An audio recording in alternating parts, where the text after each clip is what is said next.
হয় কিরে মধু মধু মধু রসমালাই রসমালাই, ও মাই গড।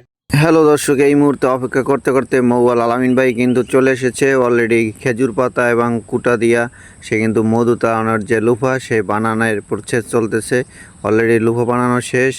গাছের কাছে বালতি নিয়ে চলে এসেছে, সাথে আছে শহীদুল। সে কিন্তু বোরকার মতো করে গামছা পরে মধু পোক কাটার জন্য গাছে ওঠার যে প্রসেস বা প্রক্রিয়া, সেটা সে নিয়েছে। এবং অলরেডি দেখতেই পাচ্ছেন পাতার ফাঁক দিয়ে মধুপোকের বাসা দেখা যাচ্ছে। ভাই কিন্তু অলরেডি গাছে ওঠা শুরু করে দিয়েছে এবং আল্লাহর ইচ্ছায় সর্বোপরি ডান সে গাছে উঠে গেছে।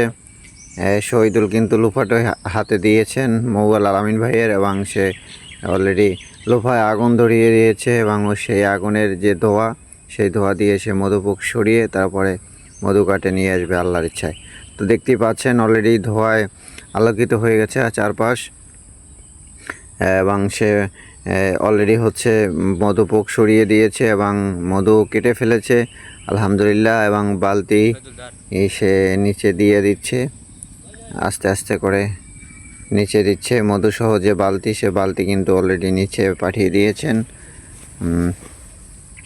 আলহামদুলিল্লাহ, বেশ ভালো মধু হয়েছে। মৌয়াল আলামিন ভাই সে কিন্তু একটা কামড়ও খায় নাই, সুন্দরভাবে ভালো প্রক্রিয়ায় সে কিন্তু মধু কেটে অলরেডি নিচে চলে এসেছে।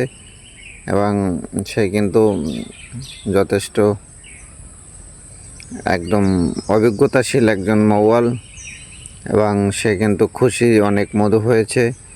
ওদিকে দাঁড়িয়ে দাঁড়িয়ে শহীদুল সাহেব সে কিন্তু ভিডিও করতেছে। তো আরও লোক ছিল, সবাইকে দেখানোর সুযোগ হয়নি। মধুর যে চাক, সে চাক হাতে নিয়ে এসে ক্যামেরায় দেখাচ্ছেন।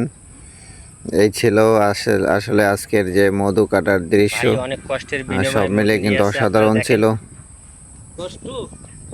দর্শক বাসা থাকলে কাটাইয়েন, ফোন দিয়ে নাম্বার নিয়া।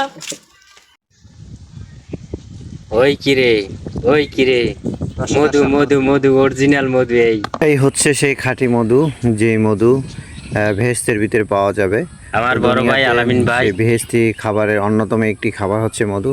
সে আমাদের বাসায় মধুটা কাটছে, টক টক টক টক করে ফোটা ফোটা পড়তেছে, এক কথায় মধুর ঝর্ণার মতো অসাধারণ। ভাই আলামিন ভাই সে আবার বাসা সহ একটা টুকরা খেয়ে ফেললো। আসলে অরিজিনাল মধু খাওয়ার যে একটা ফিলিংস বা দেখার ফিলিংস, সব কিছুতেই আলাদা একটা মজা আছে। তো সব কিছু মিলিয়া এই মোবাইলের জন্য দোয়া করবেন, আমার জন্য দোয়া করবেন, যাতে মোবাইল বেশি বেশি মধু কাটতে পারে।